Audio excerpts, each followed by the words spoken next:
Hey guys, thank you for stopping by and welcome to another episode of Making Sense of Life with me, Mario. It's been a embarrassingly long time since I actually uploaded my last video, and I must say that with all the gusto that I started this YouTube channel, it's been a very humbling experience. I knew for certain that it would be hard, but I guess that once I actually started the process, it's been a lot harder than I actually thought it would be.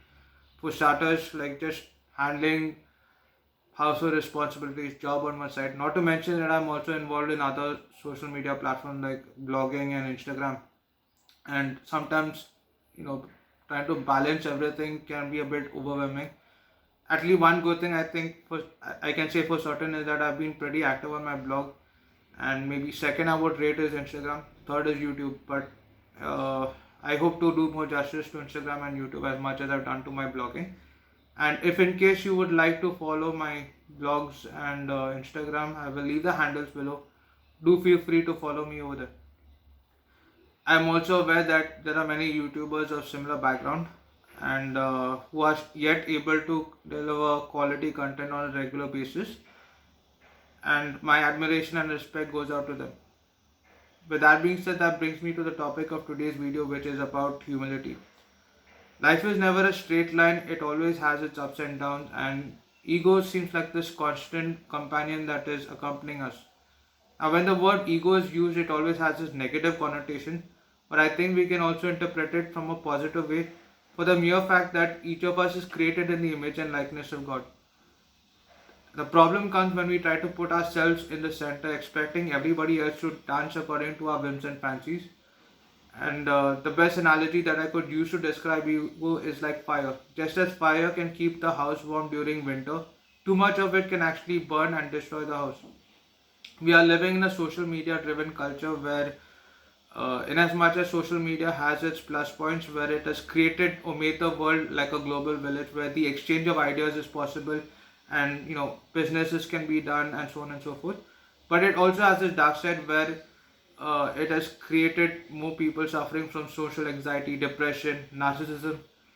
Speaking of narcissism, I am reminded of a quote by C.S. Lewis who said that the proud man is so occupied with himself that and is looking on top that he has no time to look down. I guess that living in the moment requires courage and effort. With that being said, that raises a question about how do we define a good student.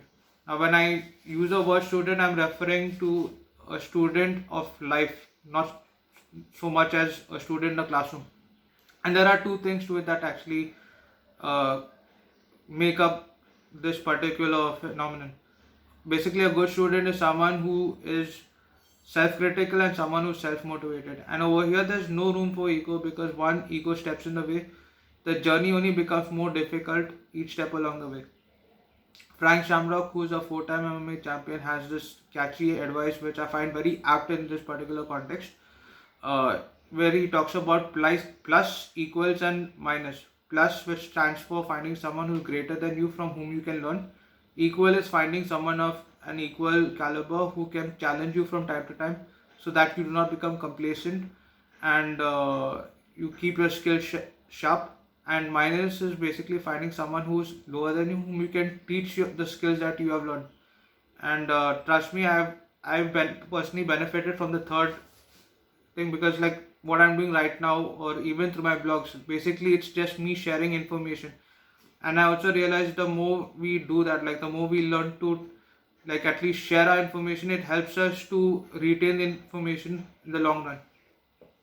I guess the problem when it comes to ego is about having the sense of entitlement that there is nothing more to learn. The antidote that I could think about is talk less and do more.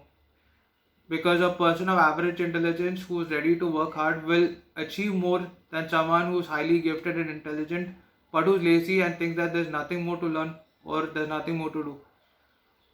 I also realize that people with high egos are actually people who suffer from low self-esteem. And if you contrast that with people with strong personalities, it's not that they do not have weaknesses. They are aware of their strengths and weaknesses, but at the same time, they are not perturbed when someone below their ranks challenges them or questions them. What's the use if we have all the degrees and titles, but not having humility? It's like having the best tools and not knowing how to use them. I guess that it's in this sense success can be a lousy teacher. So does this mean that we always have to strive to fail, or that failure is important? Obviously not. Failure in itself is not good, but there is always something that one can learn from failure.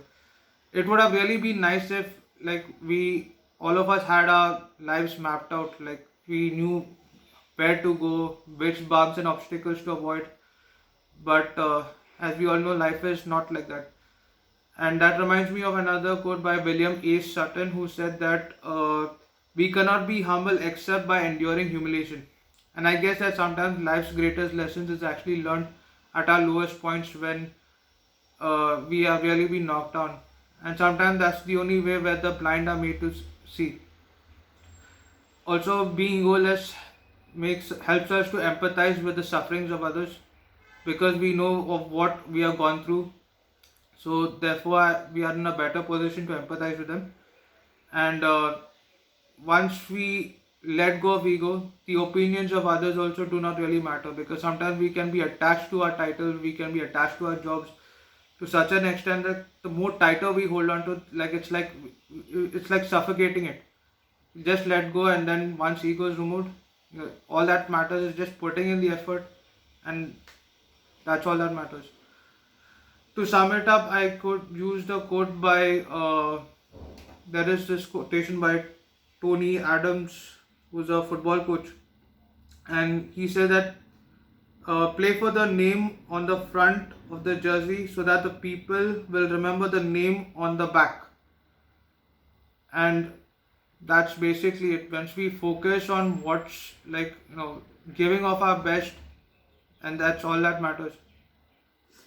Uh, Speaking of which, I'm also reminded of competition. Like in this social media driven age, it tends to cause people to always start comparing with each other. But the important thing is about competing, or rather, I would put it this way: the greatest competitor is ourselves. If we can make a progress each day, I think, like each day, if we are trying to be one step better, then at least we are making progress. To conclude with one last example, I am reminded of Our Lady, and I've spoken this at length in some of my previous video. Like if you have watched my previous video about a model to imitate, I did speak about her, especially when I highlighted her role, like when she spoke about the Magnificat. And if you look at that, there are two main things. First thing is about what God has done in her life, and because of what God can do in our lives, that becomes an example for us of what God can do in our lives.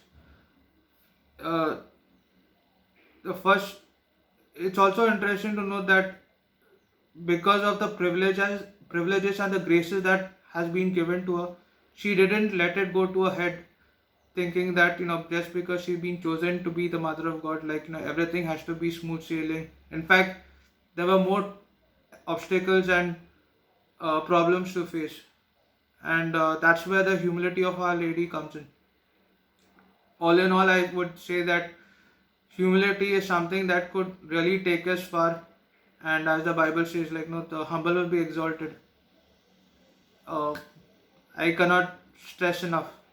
So I hope that whatever, you know if you have stayed till this far, that you have benefited something from this video, and do share your thoughts and comments of what you feel, what could have been added, if I missed out any points.